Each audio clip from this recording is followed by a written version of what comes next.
Live from Nashville, Tennessee, this is Saddle Up America on the Equestrian Legacy Radio Network. Folks think you're rich when they see you have horses. Well, that might be true if my income sources weren't eating up every month on the boardage for all of our four-legged friends. My accountant says that my funds are depleted, but I keep my wealth right where I can see it, in pastures and barns and in show arenas, and because of the money she spends. We're horse poor, I sell one, she buys two more, the luxuries we could afford if we was rich and not horse poor.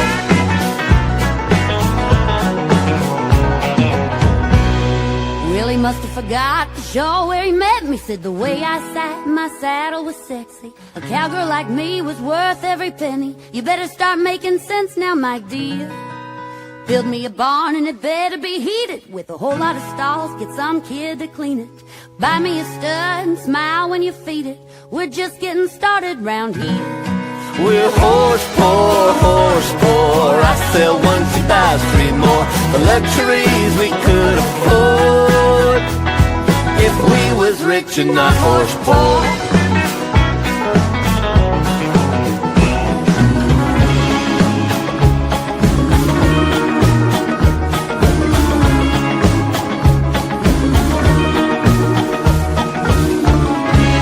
By the power that's vested in me by the ponies, you shall be saddled in this matrimony.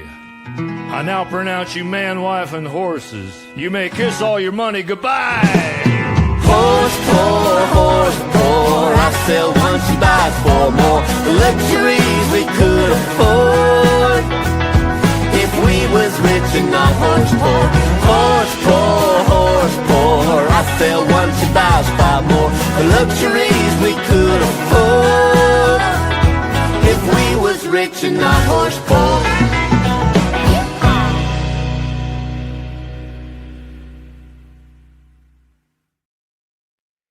From Nashville, Tennessee, I'm your host, Gary Holt. Joining me is my beautiful co-host, my lovely wife, Mary Kay. Hey, Mary Kay. Hey, babe. Great way to start the show with Core Blonde and Horse Poor. And I can relate. I can relate to that. Any horse owner can. I'm telling you. Beautiful, beautiful weather here in Nashville, Tennessee right now. The sun is shining. We've had scattered showers. I'm telling you, there has been a lot of flooding all around the state in different areas. And we've been lucky. You know, we've had a little rain, but nothing disastrous out here like some of the flooding that I've seen going around. So, and I do want to mention all of our friends in Canada and all of our friends out in the West who are suffering from these terrible forest fires. And our thoughts and prayers are with all you guys. I know it's been really, really rough. And so please know that we're thinking about you. Mary Kay, you've got a lot going on next week. There is a lot happening in Nashville, Tennessee next week. Nashville Stampede is back at the Bridgestone Arena, and that's going to be a big event of a World Championship bull riding for about 3 days. And then we have the Tennessee State Fair and the Williamson County Fair going on. And where are you going to be, darling? I'm performing with Gone with the West at the Tennessee State Fair on Friday and on Sunday. And then I'm performing as a soloist at the Williamson County Fair on Saturday. With Miss Myrna Lewis, the Barefoot Fiddler, going to be accompanying you on that. So that is going to be a whole lot of fun. Tennessee State Fair and Wilson County Fair are combined. Wilson County Fair has been such a great fair for so many years that when they decided several years ago to move the Tennessee State Fair from Nashville, that was the perfect place to do it. Just like 2 minutes off of I-40 and about 30 minutes out of downtown Nashville. So they do a great job. It's a really fun fair. You girls are going to have a big time. You did that last year, I think. We and did. you'll be back there this time. And then you did the Williamson County Fair last year, and they I brought you back did. again. Yeah, they did. So a lot of great riding and a lot of great food and great music. And I guess there'll be an animal or two they'll probably have at these fairs. They usually Probably. do. All right. Well, we have a terrific show today. Who is joining us, my dear? We've got Backcountry Horsemen here today, and we've got a guest, a very special guest with the first time here on Saddle Up America. Lexi Studebaker is going to be joining us. And I guess her family must have started the Studebaker automobiles years ago. We'll have to find out about that. I bet you're right. Could be. We'll find out. And of course, always our great friend, Mr. Randy Rasmussen, will be with us. So we're going to talk with them when we come back right after this. Guys, it's Glenn Stewart from the Horse Ranch up in northern British Columbia. Every summer here at the Horse Ranch, we have what we call our horsemanship camps, and they last anywhere from 4 days to 8 days, 12, 16 days, up to a month long. Everybody's here for the same reason, to improve their horsemanship. A typical day for the student is they get up in the morning, go feed their horse, clean their pens. Then we meet at 9 o'clock around the campfire and we do a question and answer period. Then we head down to play with the horses, stop for an hour and a half for lunch, give everybody a rest, and then head back down from 1:30 to 4:30-ish and play with the horses again. And then the evenings are usually spent around the campfire talking about the woulda, coulda, shouldas and what they learned and the challenges that they had and telling stories with new friends and like-minded people. Once you arrive at the Horse Ranch, it's nothing but eating, sleeping, and horsemanship. You can rent a room here at the Horse Ranch or you can pull in with your camper. If you want to improve your horsemanship, join us here at the Horse Ranch for one of our camps or all of our camps. See you this summer.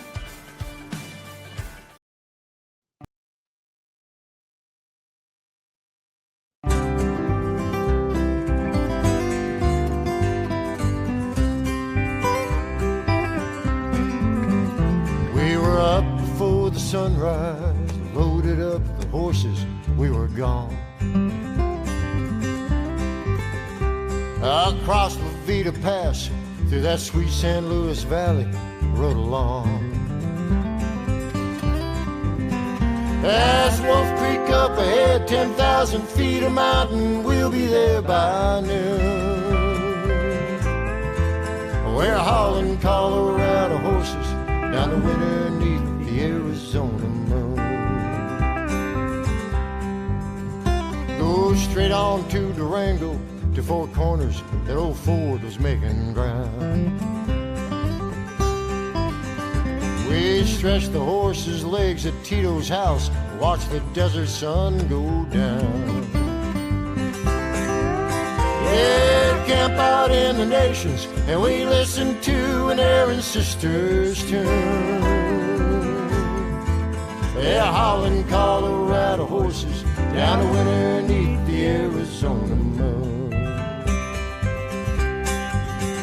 I called the boss in Wickenburg just to let him know when we'd be rolling in. Fed the horses, fed ourselves, picked some guitar while the firelight grew dim. Then we passed the bottle round, watched the nighttime turn to morning way too soon. We're hauling Colorado horses just a winter neath the Arizona moon.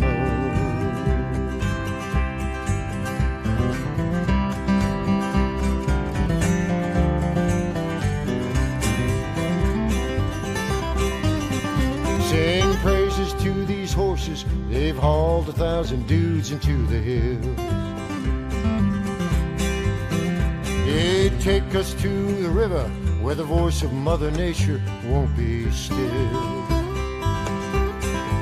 Well, I ain't no big time banker, but I know exactly what I should be doing. That's hauling Colorado horses down to winter beneath the Arizona moon.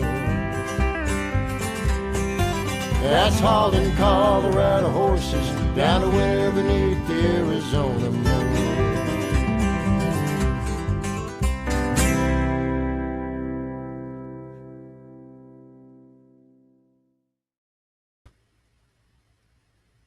Mr. Dan McCorson and his song, Colorado Horses. There's everybody. We're We all had you hidden there. here. We had you hidden there for just a second. Randy Rasmussen, 14 years with Backcountry Horsemen America on the Equestrian Legacy Radio Network. Good friend, and glad to have you back again. Indeed. Thanks, Gary. And yeah, thanks for sticking with us for so long and supporting Backcountry Horsemen of America. Hi, Mary Kay. Glad to be here. It's I've got really a great guest to introduce here shortly when you're ready. yeah. Well, I'm telling you what, I'm kind of looking forward to talking with Miss Lexi. So why don't you do the formal introduction, and then we're going to find out about this Studebaker thing that she may be involved in or not. All right, fair enough. Well, we have a relatively new national youth chair for Backcountry Horsemen of America, and in that Lexi Studebaker right here, who joined us, I believe, for her first national board meeting we had in Kansas City earlier this year.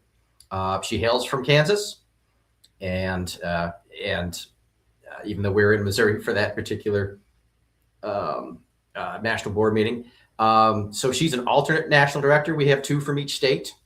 She is a new, director at a high level within the state, Kansas Backcountry Horsemen. And just to check on you, because we are largely aging, and the fact that you know what a Studebaker car is here tells me you're one of us. I don't think that's a secret. I don't think that's a secret that I would remember what a Studebaker is. Yeah, okay, but they were phased out in the mid-'60s, if I recall correctly. Nonetheless, so Lexi is also going to college right now. I don't need to take much time to introduce someone who just blew us away at the national board meeting by her energy, her ideas, and all the things that Lexi brings to really some energy into, our programming, including our youth programming. So I really hope you spend the bulk of time speaking with Lexi today. All right. Lexi, good to have you with us. Good to have you It's with good us. to have me here with you. So have you ever even seen a picture of a Studebaker car, by the way? Believe it or not, my grandpa drove one every single day. Oh, wow. I don't blame You him. were right, Gary. I don't blame him. I don't blame him. Well, welcome to the show. And I was talking with someone a little bit earlier today about the fact that all of us are aging. I don't care what age you are aging. We all get older by the minute. But it's very important with every horse organization, particularly, to have people that are coming up from the ranks, people that are younger and coming in and taking the place of us old guys as we kind of age out. And the same thing happens with Backcountry Horsemen of America. I remember that we have had all of the founding board members with BCHA on the show at one time or another. And I think, Randy, if I'm not mistaken, they all have passed now. And, Great. So, yeah. Unfortunately. And so we need people like you, and we need the young people that are coming on board. And so I understand that there's some exciting programs that BCHA has in place now. So tell us a little bit about you, first of all, and how you got involved with Backcountry Horsemen of America, and a little bit about the programs that you've got in place. Well, of course. So my name is Lexi. I'm from a teeny tiny town in Kansas called Harveyville. We have a population of about 100 people. I'm currently a senior in college studying agricultural communications and natural resources, as well as natural resource sciences. And I've had horses for way too long. I'm a third generation horseman. My mom always says that I was born on the back of a horse because her last trail ride was in Colorado when she was 7 months pregnant. Oh, wow. So you were riding for a long time before you hit the ground. Exactly. So we've always been very interested in the trails. We have trail systems. In Kansas, we don't have public lands, but we have our state parks. So all of our trails are based around our state lakes. So I've grown up right in the middle of three of our biggest trail systems. So I've grown up with a chainsaw on the back of my horse, taking care of all of the trails. Even before we knew Backcountry Horsemen existed. Wow. Within Backcountry Horsemen, I have been involved at the state level for probably 4 or 5 years, which Wow. has been super fun and has made it to where I've had lots of lifelong connections. Um, but I've been involved in the national side for just about a year-ish, maybe a little less than that, as the youth chair. So what we do over there is a lot of outreach and trying to figure out how to get backcountry horsemen into younger ears, younger crowds. So we've been doing a lot of outreach work, a lot of working with our other committees, like the education chair and the marketing and media chairs, as well as working with some other organizations. So we're really trying to get our mission out to younger ears like myself. So how did you get involved with Backcountry Horsemen America to begin with, Lexi? Oh, well, that's a wonderful story that I will cut short just a little bit. Okay. All day. So we got involved in Backcountry Horsemen. My mom is the state president currently. So Okay. she and I have been trail riding for forever. And we finally met up with some people on a guided ride. And we're not usually guided ride people. So we had gone just to kind of meet other trail riders. And they were like, oh, well, we're Backcountry Horsemen of America. We take care of our trails and do all of this. And I was like, we do that. Why have we never connected that? So we got connected with them and kind of they became one big family. And it's been like that ever since. That's love so that cool. story. That is so, I think it's very cool that the fact that you and your mom were involved in helping to clear trails out before you even knew about Backcountry Horsemen Yeah. America. And if you're a trail rider and you have been out on these trails, you know what some of the obstacles are that you can go through and around out on those trails. So very important the work that you and your mom were doing, and also so very important the work that Backcountry Horsemen America does all across the country right now. But anyway, continue on and tell us a little bit about some of the youth programs you've got in place. So one that I am very excited about is the youth and education committees are working together to make short form video content. So think Instagram Reels, YouTube Shorts, that kind of thing, on what Backcountry Horsemen is, why you should join it, what we do as an organization in that short form content. Because I don't know about you guys, but that is the first thing I look at every single morning, is my Instagram Reels and my TikToks. So we're kind of trying to aim towards that demographic a little bit more. Looking through some of the research that we've done, it's a lot more kind of montagey stuff. People are really getting behind conservation a lot more right now. So we're trying to kind of feed off of that with some short form video content. So I'm super excited for that to get posted soon. Alongside that, we're doing some stuff on our internal side, which if you sign up for the Backcountry Horseman newsletter, you'll see that we're putting together kind of a section on our Constitution, because I can't read legalese yet. So what we're doing is putting portions of our Constitution and having the youth committee ask the stupid questions that everybody has in their head but never brave enough to ask. Yeah, there are no stupid questions unless you don't ask. That's the way that goes. So that's what we're kind of trying to achieve, is to have that active communication line through our newsletter. Because I don't know about you, but reading through a 60-page Constitution can be a little difficult. So we're trying to make that a little easier on everyone, including our youth and our newer members. That's awesome. Idea. It's kind of interesting. I mean, I know Randy is an expert at Instagram and TikTok, like I am. So I think it's awesome that somebody is involved in it like you to help make all of that happen, so that you can reach these young people that are out there. Because I don't know how many people that are young are on Facebook anymore. I mean, I think most of them have gone away over to Instagram and TikTok. So I think it's great that that's being branched out and used to attract a younger crowd and get them involved. Do you know how many youth members that you have today? So we've actually sent out a couple of surveys. Yeah. Not a lot is the answer, Okay. unfortunately, but we're working to build that a lot. So in 2018, I believe we signed in a youth, Adam, fancy word, we signed in, there's a youth membership now. I Okay. did not know that existed. A lot of people didn't know that existed. So it's for a lesser cost than a traditional membership. And we are trying to kind of advertise that so that chapters know about it, so that individuals know about it. And I'm hoping that that being out there will get our numbers higher. But from our surveys, there's usually less than 10 youth, and youth is considered 24 and under in each chapter. Okay. All right. 24 and under. So, and I started to say that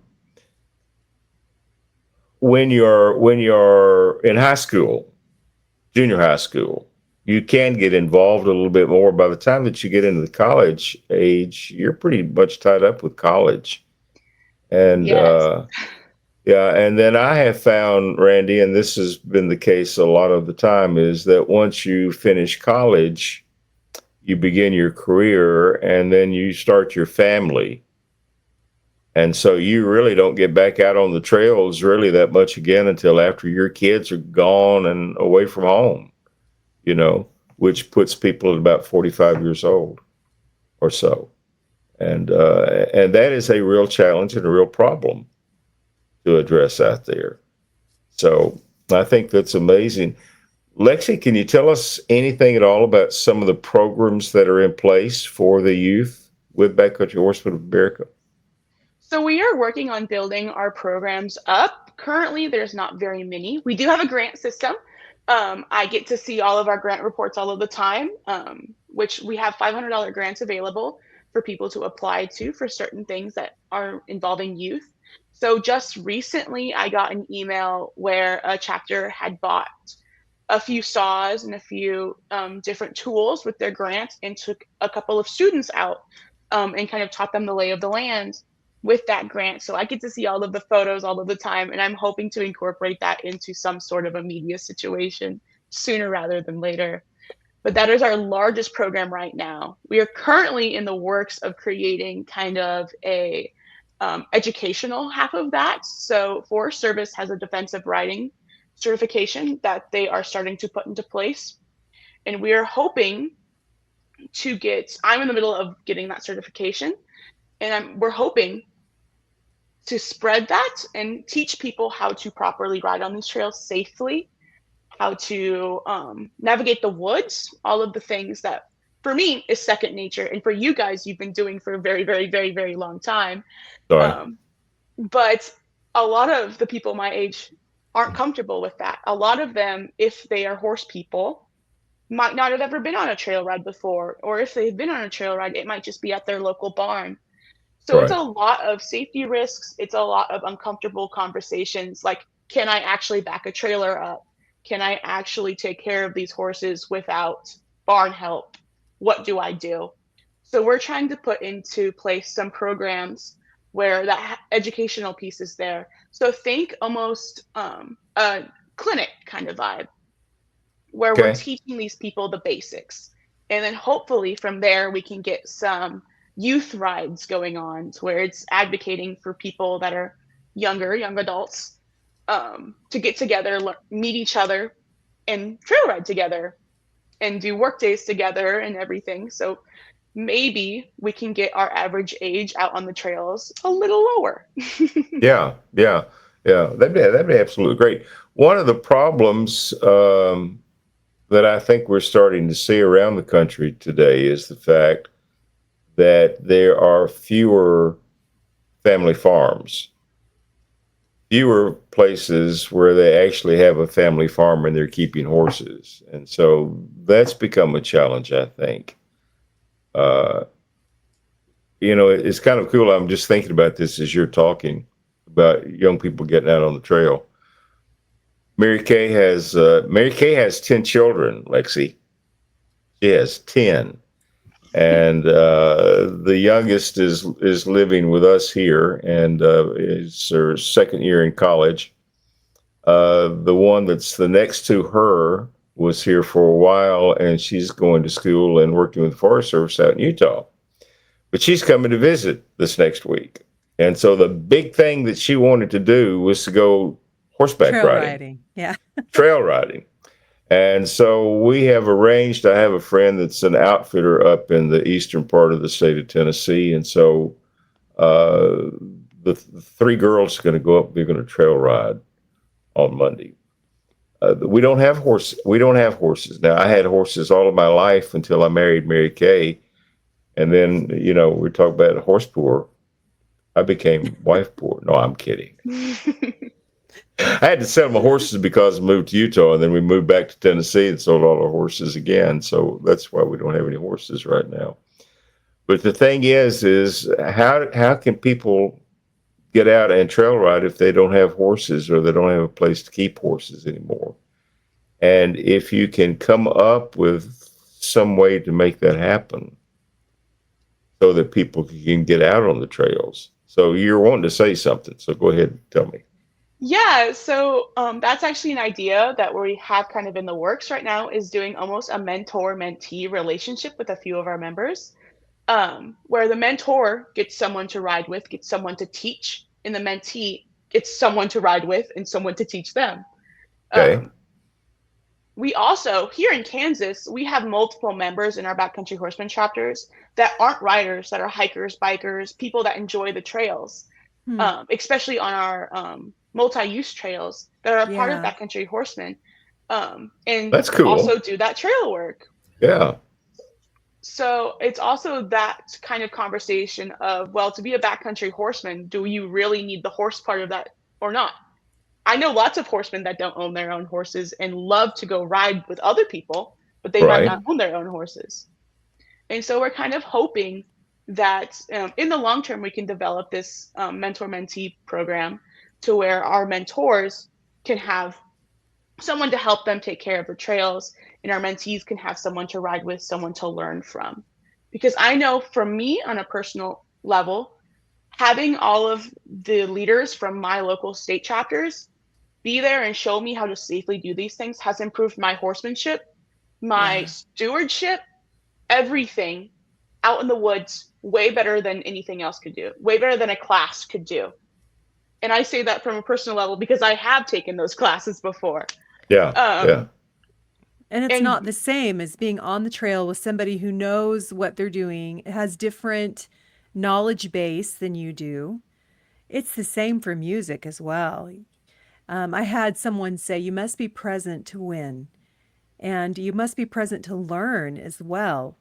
And that's something, all that collective human knowledge of years on the trail, that has to have a way to present and get passed along.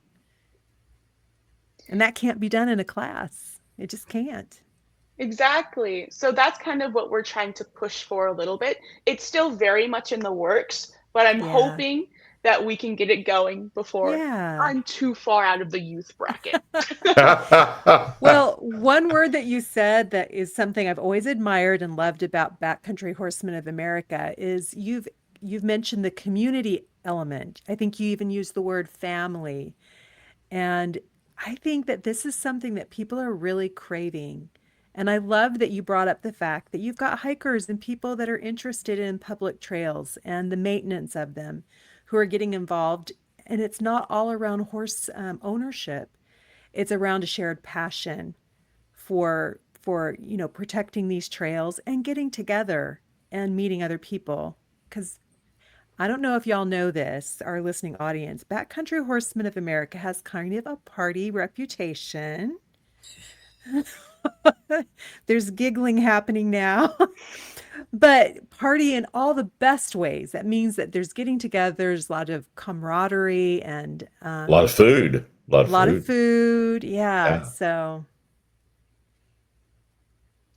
I'll tell you, those potlucks go crazy. Gosh,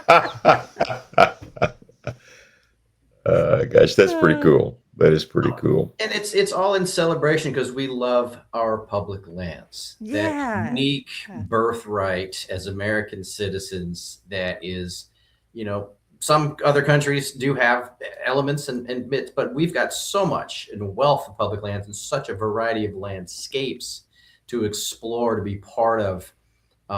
That's just something that we hold dear and that just core to everything we do. And I think that's what, at the core level, at the, core value kind of level, it creates that community and people who want to give back in recognition of how special that is. So just a little plug for me about just what motivates a lot of people and how we are community for a number of reasons, but that being a core one too. I'm glad that you brought up the public lands because we're going to take a listen to another song. Lexi, we do a lot of music on our shows. It's a lot of conversation and a lot of music, and we have a lot of musical guests on our other 2 shows or 3 shows that we do. And this one is all about the horses primarily. We're going to take a listen to another song, and then when we come back, there are some issues that I want to address about our public lands, Randy, that are going on right now that we want to talk about and visit a little bit on that and get Backcountry Horseman's opinion on that. And let's talk a little bit about what's going on.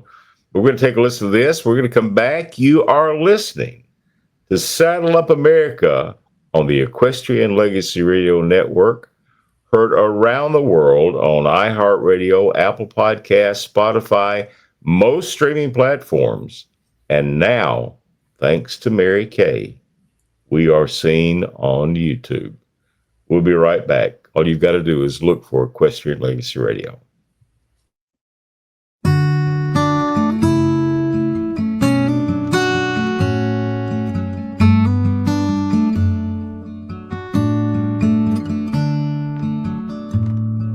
Alone in my saddle, adrift in the wind, still out riding fences as autumn moves in, but summer still lingers like words of a poem, warming my spirit wherever I roam.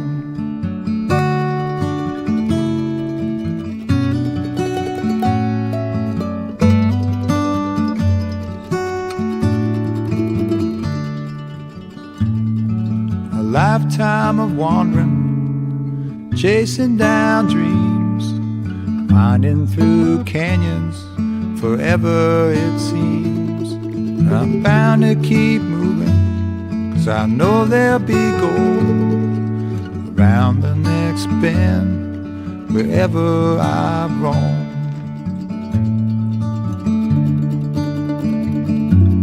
Turn around, settle down, like the wind I keep blowing free. But they don't know I'm bound to go. I guess it's just the gypsy in me.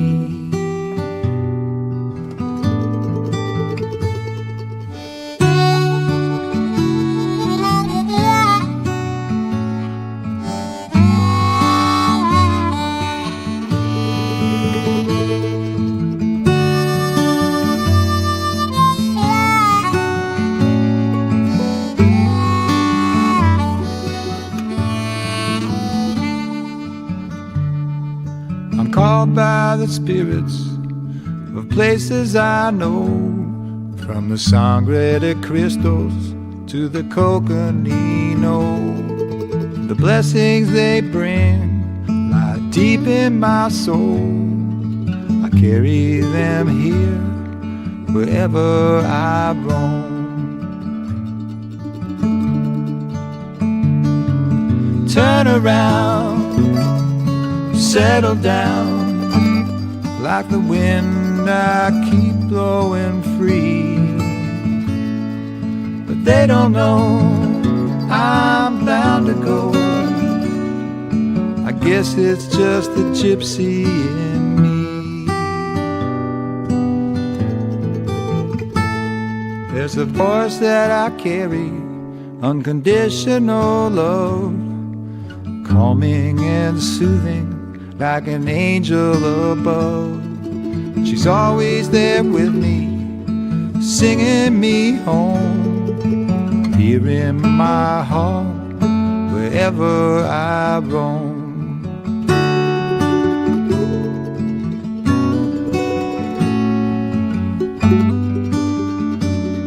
Wherever I roam.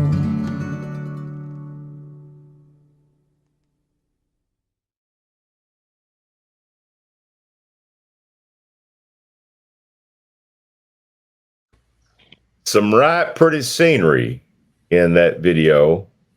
That if you are not looking for us on YouTube, be sure and check out our YouTube page, Equestrian Legacy Radio, and you can see some video there. And you can see these guys. Such a good-looking group today on the show. There you go. I like There you that, go. Lexi. I love that. Well, there are fires that are going on all over the country right now. I wanted to just address that. There are a lot of fires out in your part of the country, Randy. And things okay out where you are? And I know Oregon and Washington are really getting hit by the fires big time. Yeah, we're under siege in the Pacific Northwest and many parts of the country, as you know. Yeah, even I think our past chair, Darrell Wallace, out of Spokane, Washington, that fire that hit just several days ago was just a few miles from his place. And then we most recently have been affected by, of course, the wildfire smoke, which is the lesser of all these evils. I mean, it's the people that's in the fire's path, the people who lose homes, that are, really affected. And we still complain about the air quality in the Willamette Valley here in Oregon. We've had several days where it's been unhealthy of recent, but that's just a minor price to pay, given how many people have lost homes. It's been devastating in the Pacific Northwest for sure. Terrible.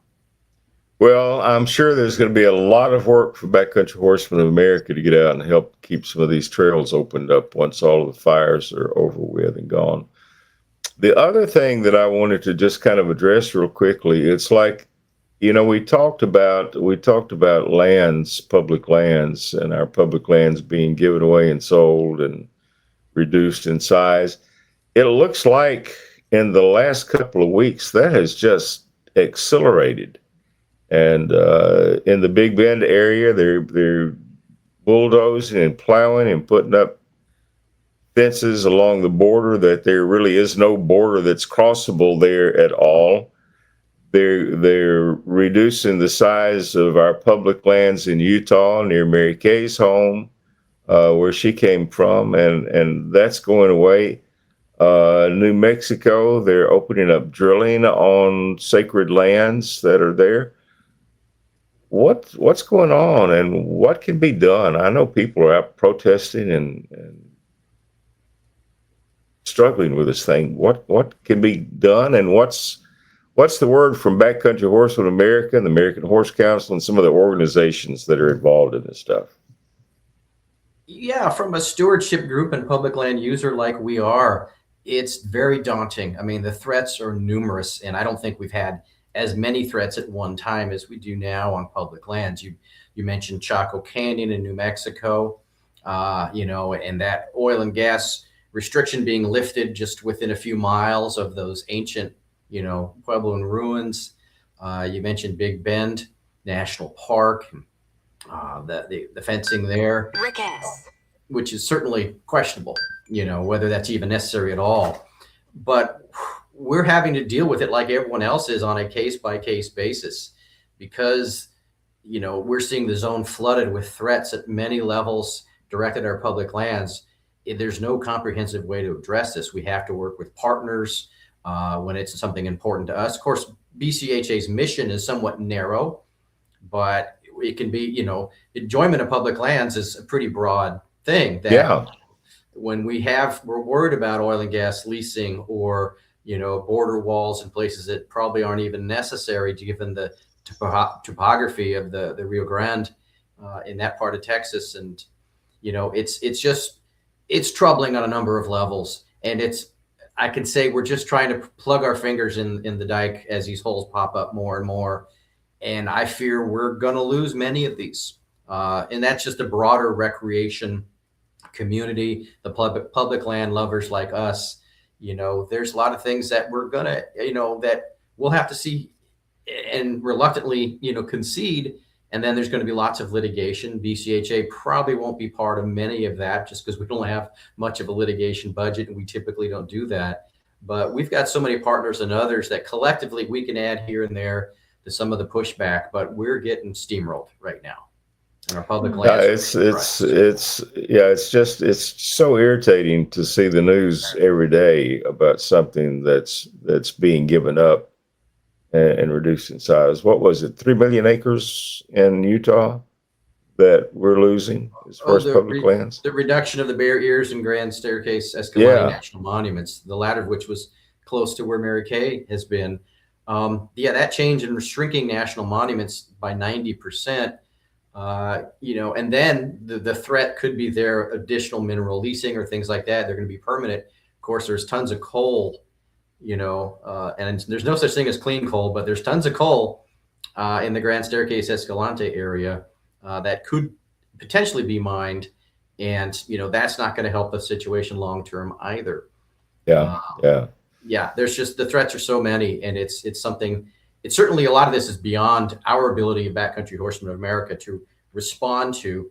But again, we can join coalitions, we can join our states, and we really are kind of a grassroots up organization. There's not many top-down mandates. I can't tell states they need to jump on these issues.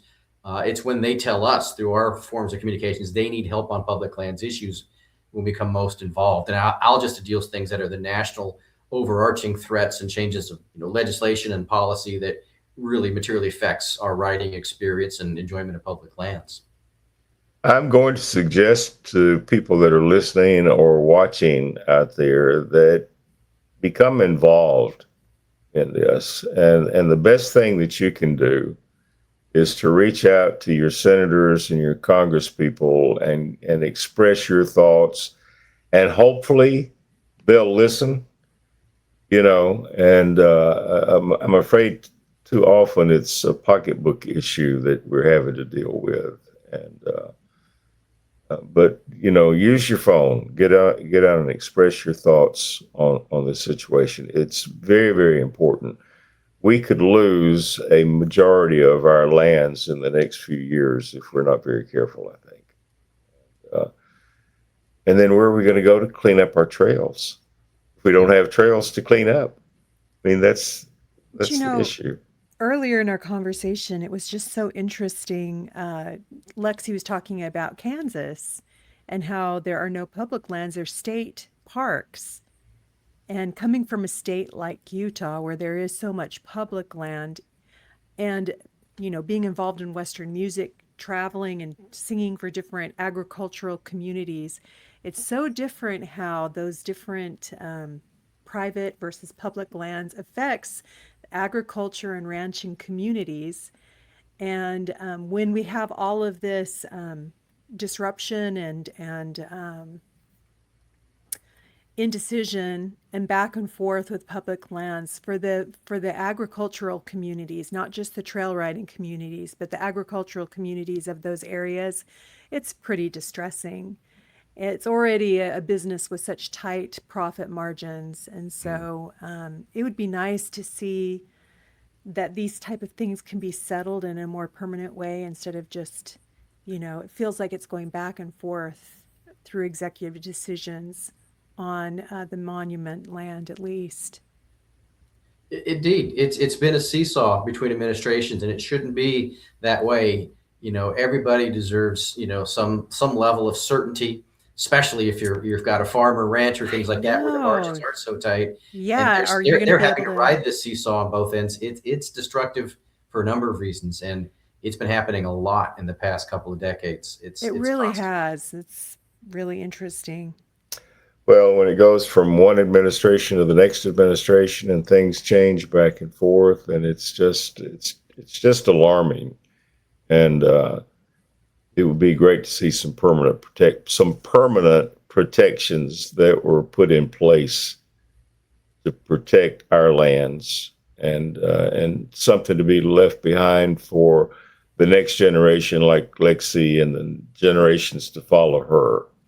And it's just a real challenge out there.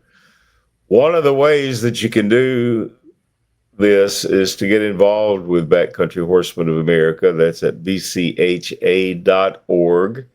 And I'm excited about the TikTok stuff and the Instagram stuff, Lexi. And don't forget about our Facebook stuff too, though, because that's all important.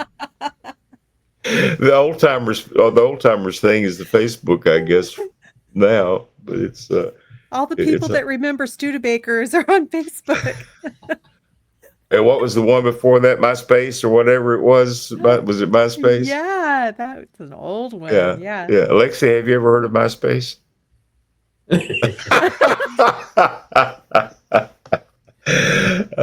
Gosh.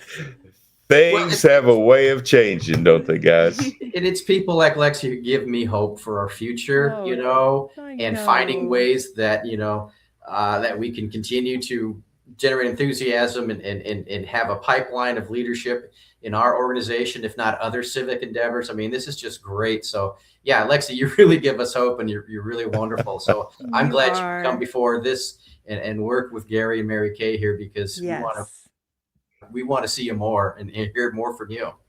Yeah, that's right. That's right. You just come back anytime, young lady, and keep us updated on that. So Randy, keep her in the loop, okay? You bet. All right. Well, you guys have been great. We hope you have enjoyed this episode of Saddle Up America. And again, you can listen on iHeart Radio, Apple Podcasts, Spotify, most of the streaming platforms out there, as well as YouTube. Just look for Equestrian Legacy Radio and join BCHA.org. Guys, we're going to leave you for today with a song from Miss Trinity Seatley, and for our listeners and our viewing audience, we'll be back in just a moment right after this. But thanks, Lexi. Thanks, Randy. We appreciate you guys being with us today. Oh, thanks for having us. You're very welcome. See you next time, Lexi. See ya. All right. 1, 2, 3.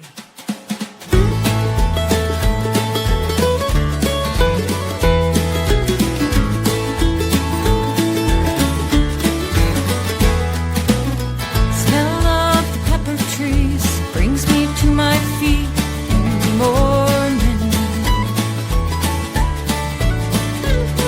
and the sound of hungry horses waiting eagerly for their morning feed.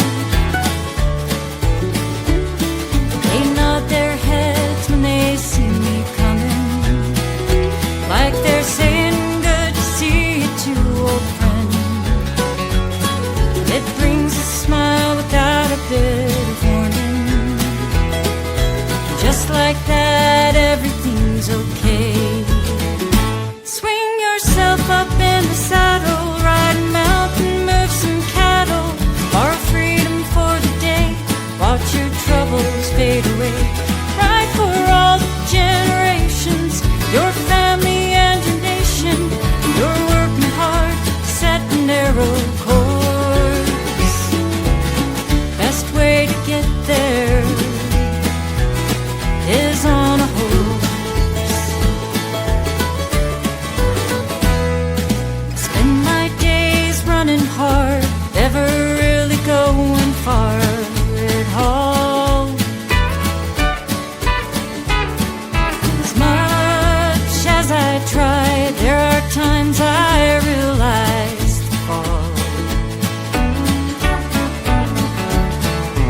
Everything I like to do is much harder in my running shoes.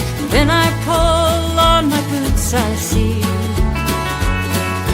all the places in my dreams becoming a reality. Just like that, everything's okay. Swing yourself up in the saddle, ride a mountain, work some cattle, borrow freedom for the day, watch your troubles fade away. Ride for all the generations, your family and your nation. You're working hard, set a narrow course. Best way to get there is on a horse. Life without a horse to feed doesn't much appeal to me at all. It'll be a chore to find purpose in a different life, I know. Maybe I'll go buy a boat, try my hand to make it float. Maybe I can even find some peace. But the greatest friends I've ever known, ones who make me feel at home, the ones who make everything okay. Swing yourself up in the saddle, ride a mountain, move some cattle, borrow freedom for the day, watch your troubles fade away. Ride for all the generations, your family and your nation. You're working hard, set a narrow course. Best way to get there, only way to get there's on a horse. Best way to get there, only way to get there's on a horse.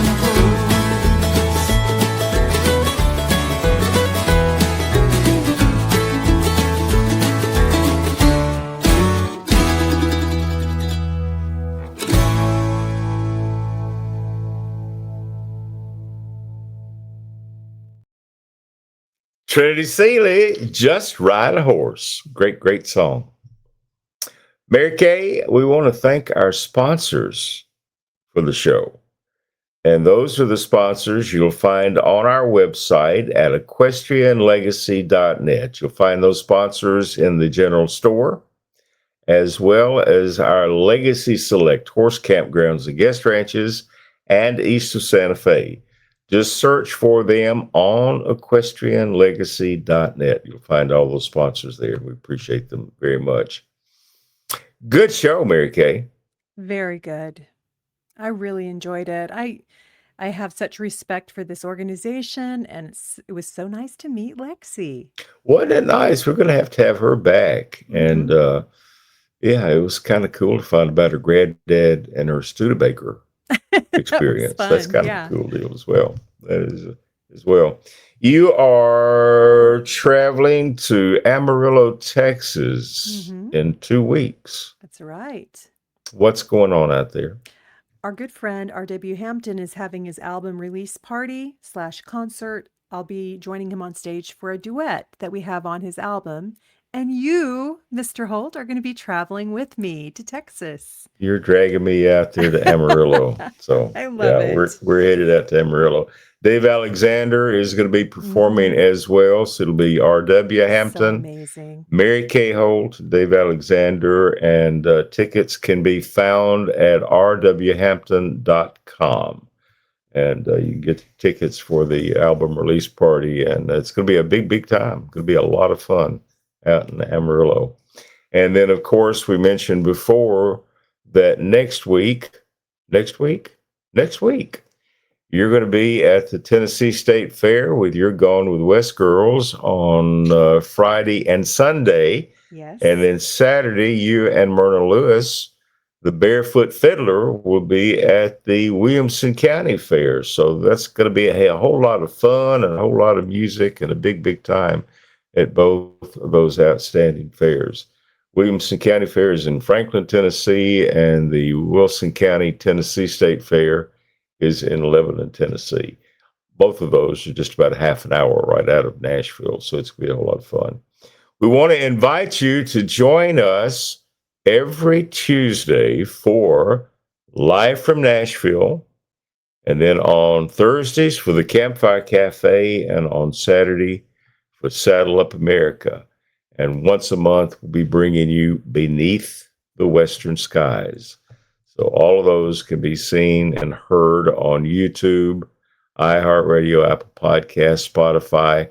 Just search for Equestrian Legacy Radio, and you can find us, all those, on equestrianlegacy.net as well. Any kind of closing thoughts, my darling? Let's just keep creating community and doing good for our public lands. Okay. We were talking about Utah and the Grand Staircase and some of those other areas. You can find all of those by traveling on one of America's most beautiful highways. What highway is that? Scenic Highway 12. Here's the song, Mary Cahill. We'll see you next time on Saddle Up America.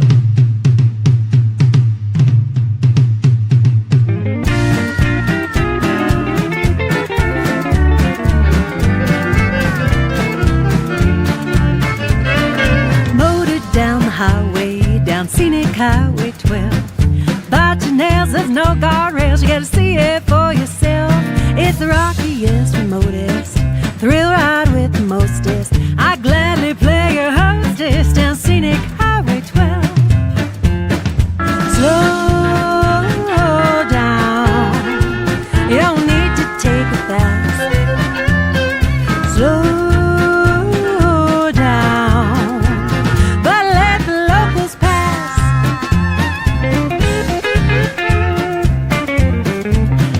cannot capture and words cannot describe the jaw-dropping beauty of this wild ride. Red rocks and blue skies as far as you can tell, winding down, up and around Scenic Highway 12.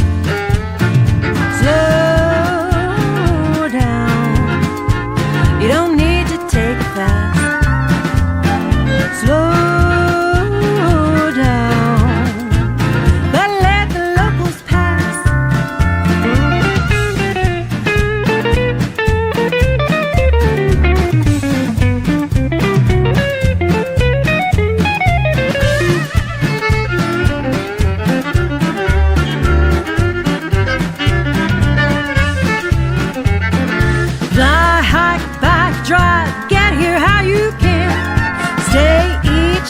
sleep. Stop making plans. Blow your mind, friend. I guarantee. Don't just take my word. You gotta come and see it. Motor down the highway, down Scenic Highway 12. Bite your nails, there's no guardrails. You gotta see it for yourself. It's a rocky